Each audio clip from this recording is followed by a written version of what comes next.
бәрімізге бүгінгі күнге сәттілік тілеп алайық. 1, 2, 3. Қайырлы таң, ер ана, қайырлы таң, көп асқан, қайырлы таң, достарым, қайырлы таң, қонақтар, аман есен болайық, бейбітшілікті қолдайық. Олай болса, балалар, бүгінгі сабағымызға бір-бірімізге жақсы тілек айтып, экрандағы кептерді ұшырайық. Баста Жансейіттен бастайық. Денің сау, жүректерің бақыт болсын. Сабақта ізгі өнерде айғыр болайық. Бақыт пен қуаныш тілеймін. Әр күніміз күнсе ата-анамыз аман болсын. Мектебімізді мақтанышы болайық. Еліміз аман болсын. Армандарың орындалсын. Білімді ұштарылайық. Бақыт айғыр болайық. Ата-анаға қамқор болайық. Міне балалар, бүгінгі сабағымызға біз жақсы тілек айттық. Кәнекей қошеметтеп бүгінгі сабағымызда балалар, мен 2 топқа бөлімге болып сіздерді. Бірінші топ сандар тобы, екінші топ әріптер тобы. Бұл топқа бөлуді мен сиқырлы су әдісі арқылы бөлейін деп отырмын. Бұл жерде балалар сіздерге белгілі мына жерде қағаз салфеткалар тұр, және сол қағаз салфеткаларды алып, мына суға саламызда сан шыққан сандарды қағаз салфеткадан сан шықса бірінші топқа, әріптер шықса екінші топқа. Кәнекей, Еркеназдан бастайық. Еркеназ өзің қоңғарып тұрсын. Содан жылдан.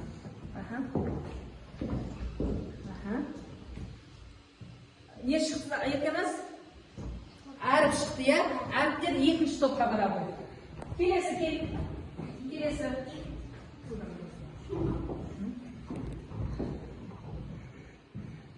Алинұрда да әріп шықты. Кәнекей, Алинұр өзің тобына отырауы. Келесі.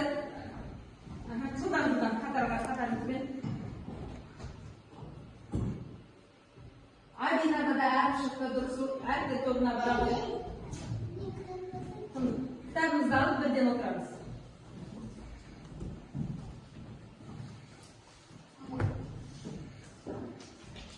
Медицина шықты. Медиде 10 деген сан шықты. Ана, суғасам. Кетер саған суғасам. Санда тұғына бар. Келем.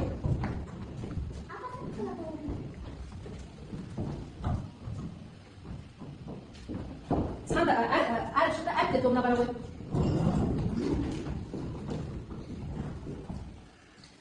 Санда тобы дұрыс айтады. Келесі. Судан тұтамау. 2 деген сан шықты, санда тобына бар. Айсана шықты ала ғой.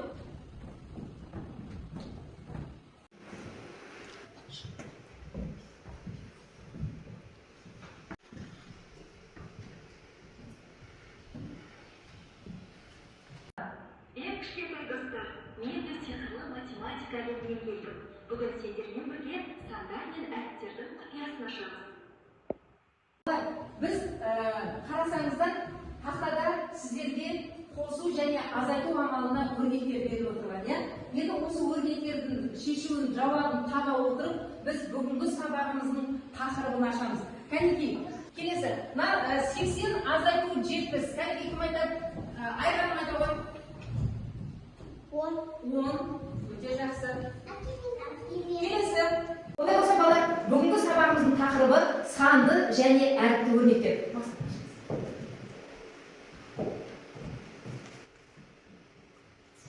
Ал енді бүгінгі сабағымыздың мақсаты, балалар, санды және әріпті өрнектерді, қосынды, айырма, теңдік және теңсіздікті, ажыратуды, құрастыруды, жазуды және оқуды үйренеміз. Әріптің берілген мәніндегі бір амалды өрнекті, әріпті өрнектің мәнін табуды үйренеміз. Олай болса, 87-ші сабақты бәріміз ашайық. А 5 болса, А-ның, Б-ның, С-ның мәндері болса ғана не қыламыз? Мәнін таба аламыз. Ал енді мына жердегі әріпті өрнекке қараңыздар. 4 қосу А. А-ның мәні бұл өрнек болады екен. Міне 30 азайту 20. Бұл жерде балалар өрнек болады да, 9 және 10 бұл өрнектің несі болады екен? Өрнектің мәні болады екен. Түсініңіздер ме? Ал енді балалар тағы айтамын. Өрнектер нешеге бөлінеді? Қандай? Санды өрнек.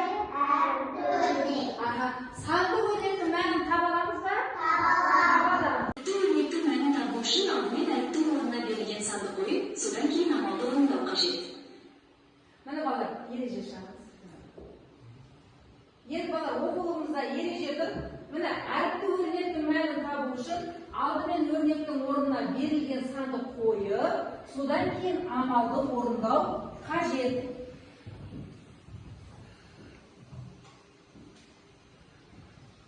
Олай болса, 87-ші сабақтағы нөмір 1-ші есепке қараңыздар. Бірінші есеп міне тақтада тұр.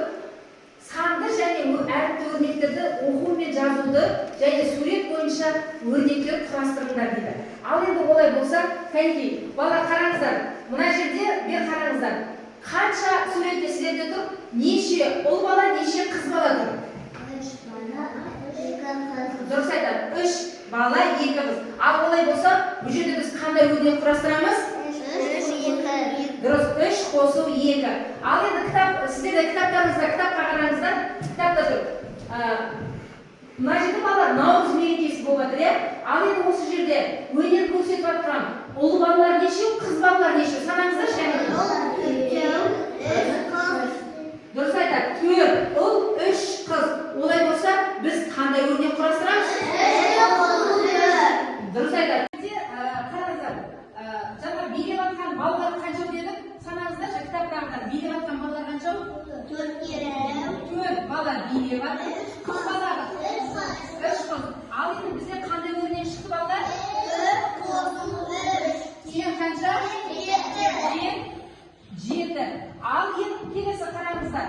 Мына суретке қараңыздар, міне наурыз мерекесінде апаларымыз қазан асып, балалар табақтасып жатыр. Ал енді 4 табақ енді 3 бала 3 табақты алып кетті. Бұл жерде қандай өрнек құрастырамыз?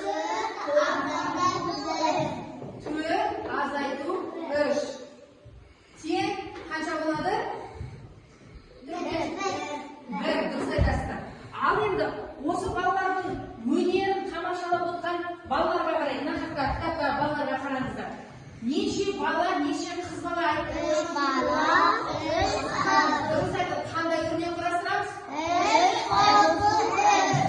3 қосу 3 тең 6. Міне балалар, біз суреттерге қарап өрнектерді құрастырдық. Ал енді бірінші біз ары қарай сабағымызға өтпес бұрын қосудың компоненттерін айтайық. Кеттік.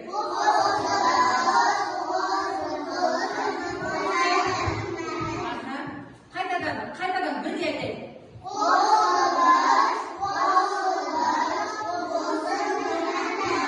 Ал енді аз айтып өткен. Олай болса, екінші тапсырмаға көзімізді салайық. Екінші тапсырмада Әлияға тәтті тоқашты санауға көмектес.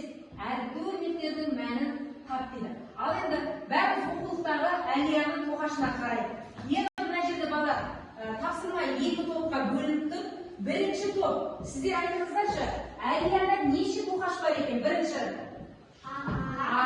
екінші тоқаш санайық 10. Олай болса, қосу 10 дегенді сіздер әріпті өрнекті санды өрнекпен топпен жұмыс жасайсыздар.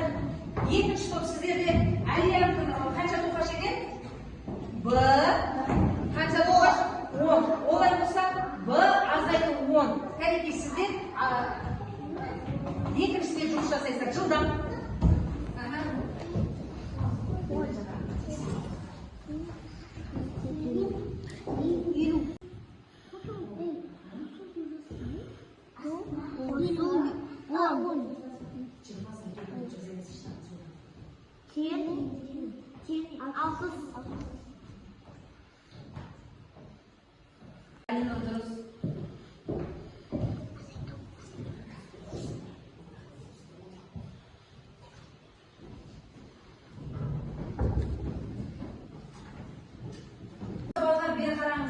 Бірінші топ, өздеріңіздің есептеріңізді, құрастырған өрнектеріңізді оқыңыздар, 5 сұлтан оқып қойып, орнымызда қыламыз.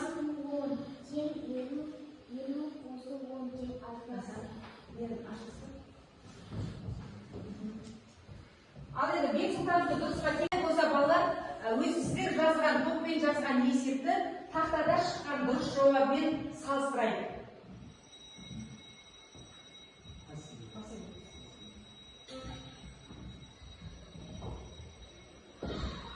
Елу азайту 10 тең 40. Дұрыс па балалар сіздерде?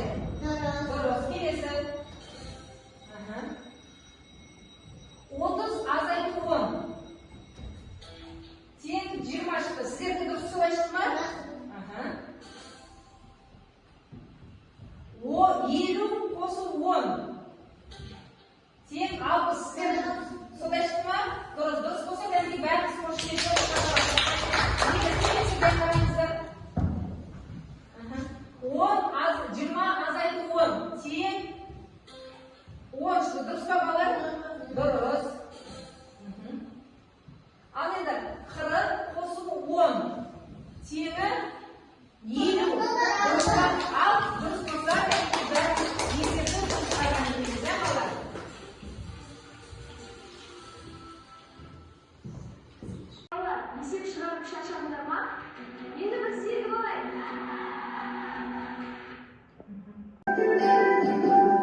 тапсырмаға қараңыздар.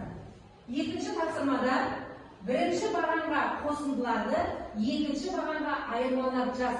Олардың мәнін тап. Олай болса кәнекей, екі топтан екі топқа шықсын, бірінші топтан Бексұлтан келе қой, екінші топтан Алина келе қой. Кітабымызды алып шыққандар ма?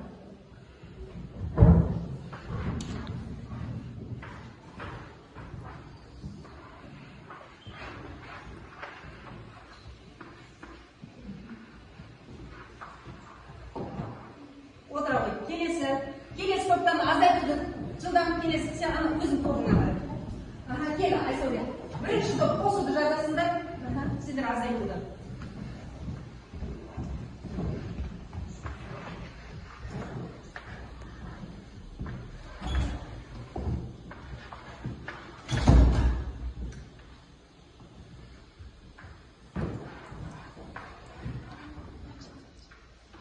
Ал енді балалар, бүгін біз өрнектерді өттік. Олай болса өрнектер нешеге бөлінеді екен? Екіге. Қандай?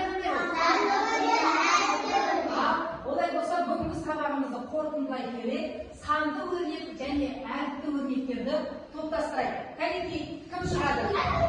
Жансит келе ғой. Көрсете ғой санды өрнегіміз қайсысы? Жансит санды өрнек. Ал тексереміз. Өте жақсы. Келесі. Нұрайым келе ғой. Қай өрнекті? Әріпті өрнекті таба ғой. Өте жақсы. Алина келе ғой.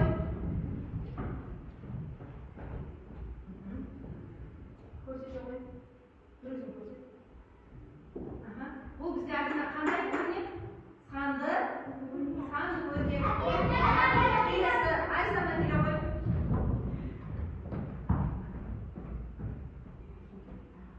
Қандай өрнек? Әріпті. Дұрыс айтады, әріпті өрнек. Еркемаз келе ғой.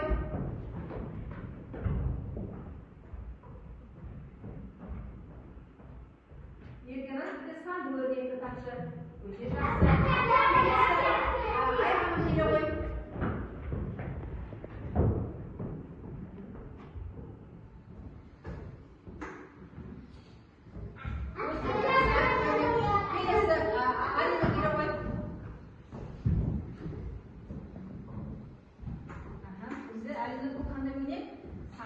Санды өрнек. Дұрыс айтады. Соңғысына Мерей келе ғой. Мерейді бізде қандай өрнек? Әріпті өрнек. Міне балалар, біз бүгінгі сабағымызды қорытындылай келе, өрнектерді санды және әріпті өрнек екі топқа топтастырдық. Бүгінгі сабағымызға кері байланыс берейік. Егер де сабақты жақсы түсінсеңіздер, түсіндім. Жоқ, түсінбедім, сұрағым бар десеңіздер, сұрағым бар. Мүлде түсінбедім десеңіздер, қызылды басасыздар. Ал кәнекей келіңіздер.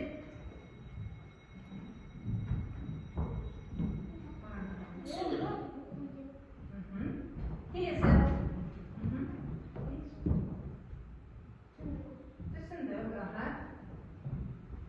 Бүгінгі сабағымызға кері байланыс берейік. Тақтада түсіндім, сұрағым бар, түсінбедім. Кәнекей келіңіз, Жансейіттен бастап. Келе ғой. Бас. Отыра ғой. Өте жақсы. Келіңдер, жылдан келіңіздер.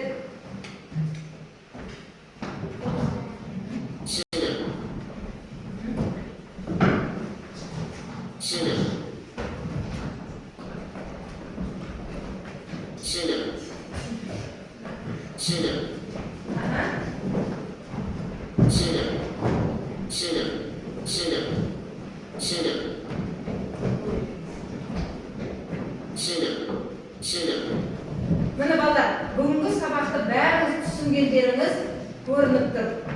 Бүгінгі сабағымыз аяқталды. Қош сау болыңыздар.